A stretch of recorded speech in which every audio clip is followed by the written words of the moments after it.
Selamat pagi pemirsa, apa kabar Anda di pagi hari ini? Senang sekali saya Graciela Taime dapat menjumpai Anda dalam Berita Papua. Sejumlah informasi menarik dan teraktual telah berhasil dirangkum tim redaksi kami. Berikut 3 berita utama hari ini.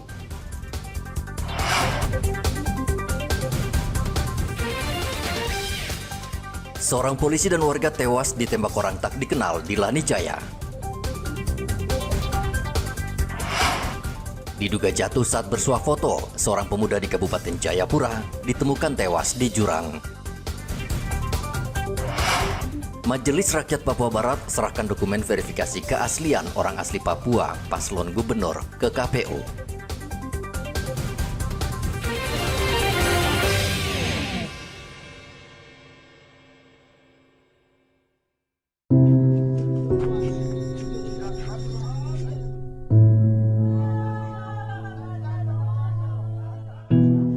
Seorang polisi dan seorang warga tewas ditembak orang tak dikenal di Kabupaten Lani Jaya, Provinsi Papua Pegunungan.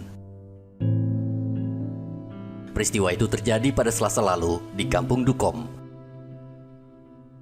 Polisi bernama Brigpol Johan Sibarani. Saat itu ia sedang menjaga kiosnya, tiba-tiba saja didatangi seseorang yang membawa pistol dan menembak dari jarak dekat. Brigpol Sibarani terkena tembakan di punggung dan dada kanan dan tewas di lokasi. Usai melancarkan aksinya, pelaku melarikan diri. Saat aparat membawa jenazah Brigpol Johan ke rumah sakit, tiba-tiba ada warga yang juga ditembak orang tak dikenal di Kampung Dugime. Adi Valo ditembak saat melintas di Jalan Dugime. Ia tewas di perjalanan saat dibawa ke rumah sakit. Kedua jenazah disemayamkan di Rumah Sakit Umum Daerah Lani Jaya. Penjabat Bupati Lani Jaya, Alpius Yigi Balom, berduka atas penembakan itu dan meminta aparat mencari pelaku karena selama ini Lani Jaya aman.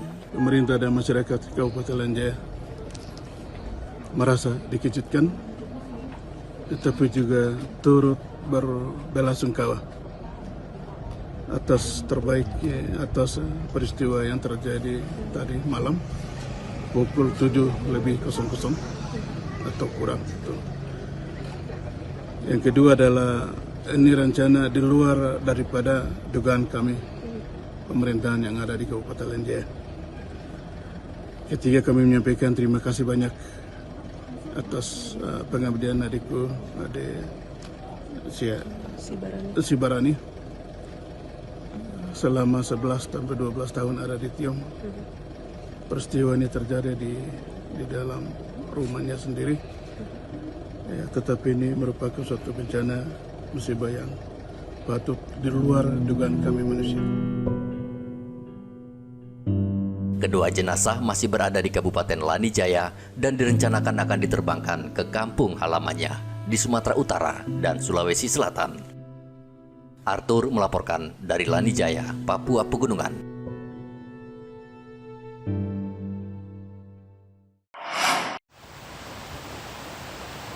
Seorang pemuda tewas setelah terjatuh dari tebing setinggi 500 meter di Kampung Yamena, Kabupaten Jayapura, Selasa lalu. Hirpan sempat hilang selama 1 hari. Saat kejadian, Hirpan bersama rekannya sedang berwisata di Tanjung Sawah. Diduga korban terjatuh saat akan bersuah foto di ujung tebing. Tim SAR Jayapura bersama masyarakat melakukan pencarian terhadap korban dengan membawa peralatan evakuasi di lokasi. Setelah dicari seharian, mayat korban akhirnya ditemukan di bawah jurang. Korban ditemukan dalam kondisi Mac Delta. Korban atas nama Irfan, usia 21 tahun, yang kemudian dievakuasi menuju ke Rumah Sakit Bayangkara dan akan diserahkan ke keluarga korban. Jenazah langsung dievakuasi ke Rumah Sakit Umum Jayapura. Warga diimbau tidak berwisata di lokasi yang berbahaya karena sebagian besar lokasi wisata di Kabupaten Jayapura adalah tebing yang curam. Arthur melaporkan dari Kabupaten Jayapura, Papua. Harga telur di Merauke, Papua Selatan saat ini mulai turun. Harga telur turun dari Rp70.000 per rak menjadi Rp65.000 atau turun sekitar Rp5.000. Sementara untuk telur ukuran jumbo, harga di pasaran saat ini turun dari Rp90.000 menjadi Rp85.000 per rak. Menurut pedagang di Pasar Wamanggu Merauke, turunnya harga telur ini disebabkan pengiriman telur keluar Merauke berkurang. Selain itu, warga saat ini juga tidak banyak membeli telur semenjak harganya naik sehingga stok telur di pedagang banyak. Sekarang berapa telur ada kenaikan? Tidak ada. Tidak ada ya? Berapa sekarang skandalnya kalau yang biasa ini? Ya dulu kita biasa jual 80 itu sekarang 75. 75. Ada 70, ada 5. Banyak telur-telur kecil tidak kayak dulu. Oh gitu. Kenapa bisa seperti itu, Bos? Tidak ada pengiriman lagi. Oh tidak pengiriman lagi. Jadi banyak sekarang ya. Ya, Tapi turun ya, turun. Turun. Berapa per satu rak itu turunnya? Paling 5.000. 5.000 ya. Kalau yang 80 sekarang harga berapa? 75. 75. Kalau dulu saya jual 80 sekarang 75. 75 ya. Pedagang memperkirakan turunnya harga telur saat ini, kendati tidak besar, mengisyaratkan harga telur di Merauke akan terus turun. Muhammad Ridwan melaporkan dari Merauke, Papua Selatan. Sejumlah pedagang di Merauke, Papua Selatan mendatangkan beras dari luar Merauke. Penjual beras mengakui banyak merek beras baru didatangkan dari luar Merauke dan beredar di pedagang. Salah satu penjual beras, Ismail, mengatakan beras dari luar lebih murah ketimbang beras lokal sehingga mereka bisa meraup untung. Dari mana Pak berasnya yang baru datang ini? Dari Sulawesi Selatan, Sidrap. Dari Sidrap ya. Iya. Berapa dijualnya per kilo dia? Kita kirinya 13.000. Berarti lebih murah? Iya, lebih murah daripada beras lokasi, baru kualitasnya juga bagus. Bagus. Tapi dengan adanya beras dari Makassar ini kira-kira mempengaruhi tidak harga beras di lokal Merauke ini? Kayaknya mempengaruhi sih. Mempengaruhi? Iya, Tapi harga beras masih stabil untuk lokal Merauke? masih stabil. Ini kenapa sampai didatangkan dari Makassar ini? Mungkin dari sananya agak murah daripada beras dari Merauke. Dari Merauke ya? Iya. Jadi 13.000 ya jual per kilo ya? Iya, Peminatnya cukup banyak juga? lumayan sih. Lumayan ya? Saat ini harga beras luar dijual Rp13.000 per kilogram, sementara beras lokal di kisaran Rp14 hingga Rp15.000 per kilogram. Meski beredar banyak beras dari luar Papua, pedagang menyatakan penjualan beras lokal tetap normal.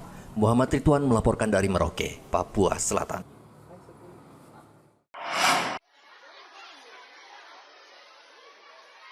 Program makan siang gratis yang akan dijalankan oleh Presiden terpilih Prabowo Subianto, Gibran, mendapat tanggapan positif dari guru di berbagai sekolah di Kota Jayapura, Papua. Anggota DPRD Papua, Yani, melihat langsung proses belajar mengajar di 3 sekolah, yaitu Sekolah Dasar Negeri Inpres Dok 9, SD Inpres Pasir 2, dan SD Inpres Bayangkara. Selain melihat proses belajar mengajar, anggota DPRD ingin mendengar langsung respon guru terhadap program makan siang gratis yang akan dijalankan pemerintah baru mendatang. Para guru dari ketiga sekolah mengapresiasi program makan siang gratis Prabowo Gibran karena makan siang gratis di sekolah sangat dibutuhkan pelajar. Karena kami tahu bahwa anak-anak yang datang ke sekolah itu ada anak yang sudah makan dari rumah, ada juga tidak makan dengan kebutuhan orang tua yang berbeda-beda, dengan pendapatan orang tua yang beda-beda. Yang siap pasti mereka makan, yang tidak siap pasti mereka datang dengan perut yang kosong, tapi mereka menimba ilmu yang sama di kelas yang sama.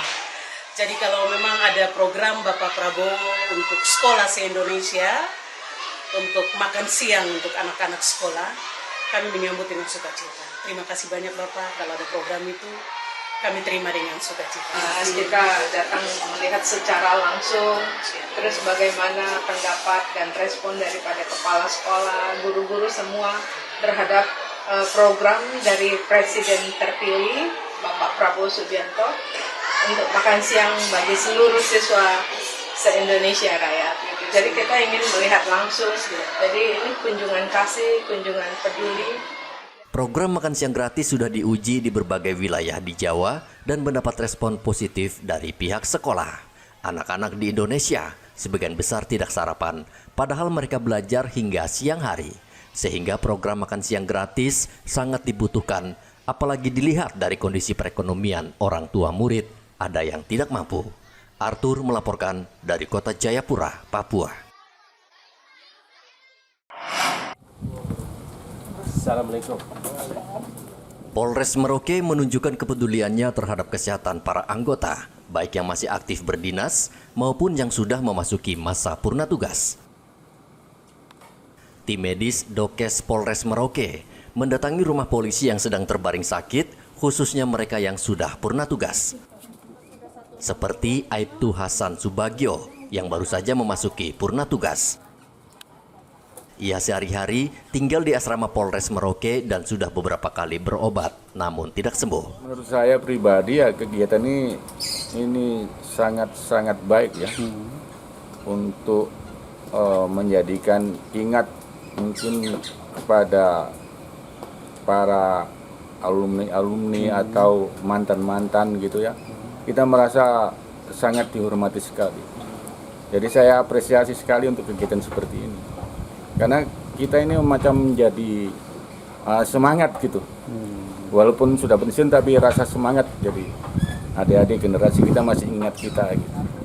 Kegiatan pengobatan terhadap anggota polisi yang sakit ini merupakan bagian dari rangkaian HUT Satlantas Polres Merauke dengan membantu anggota polisi yang sakit. Kita silaturahim kepada para sesepuh maupun senior baik yang di Lantas maupun harapan kami apa yang dapat kami membaksikan dapat bermanfaat, tidak dilihat dari nilai atau jumlahnya, namun kepedulian kami yang masih aktif kepada rekan-rekan senior sesepuh supaya tetap terjalin hubungan yang baik demikian.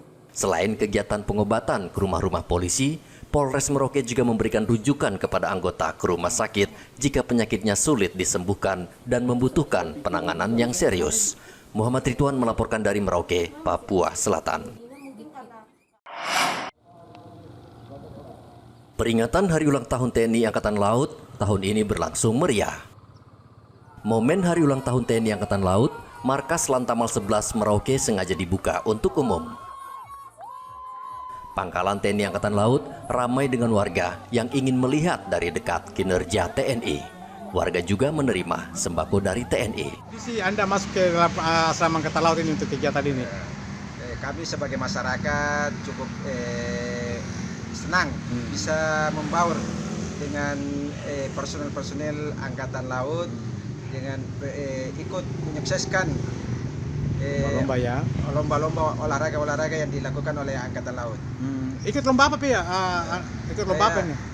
Ya anak-anak kita bawa ikut lomba lari karung aja. Lari karung ya, dapat juara berapa Pak? Ya dapat juara hiburan lah. Hiburan ya. 11 merupakan momentum penting untuk menjalin tali silaturahmi antara TNI Angkatan Laut khususnya Lantamal 11 Merauke dengan masyarakat sekitar.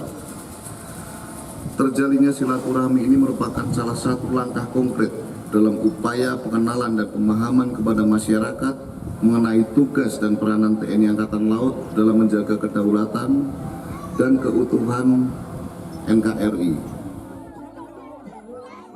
Warga diminta terus menjaga keamanan dan kedamaian di Merauke. Muhammad Ridwan melaporkan dari Merauke, Papua Selatan.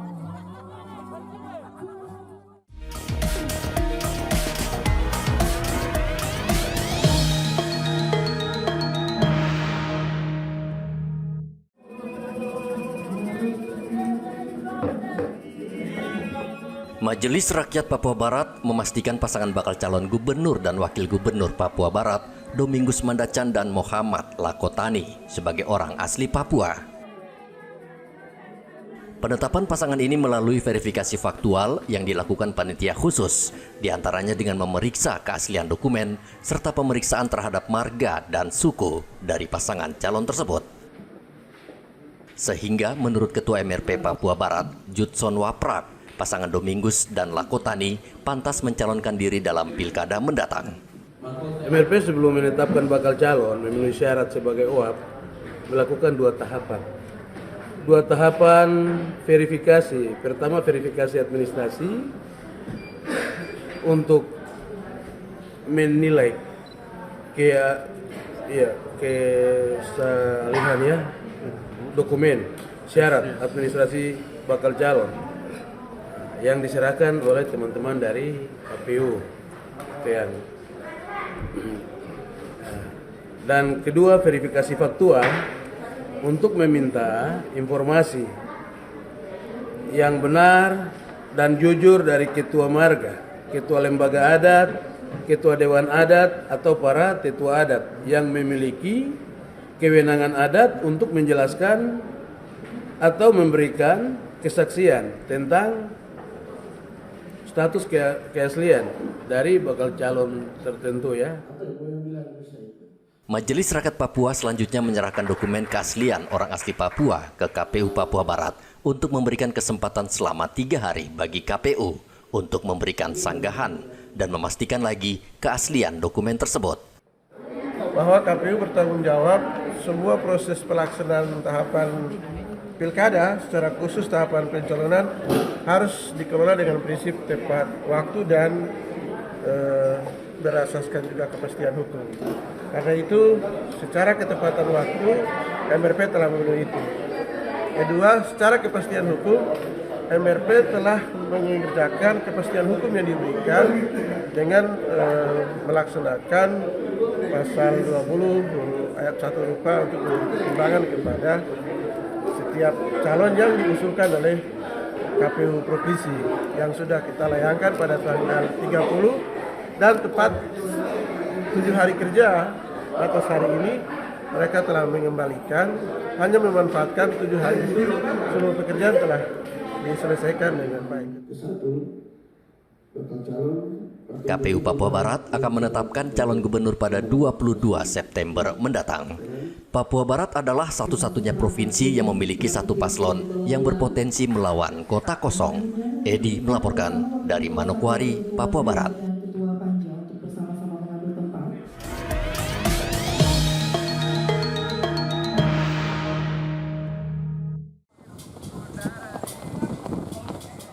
KPU Merauke saat ini tengah memverifikasi berkas atau dokumen para bakal calon Bupati Merauke yang akan berkontestasi pada pilkada mendatang.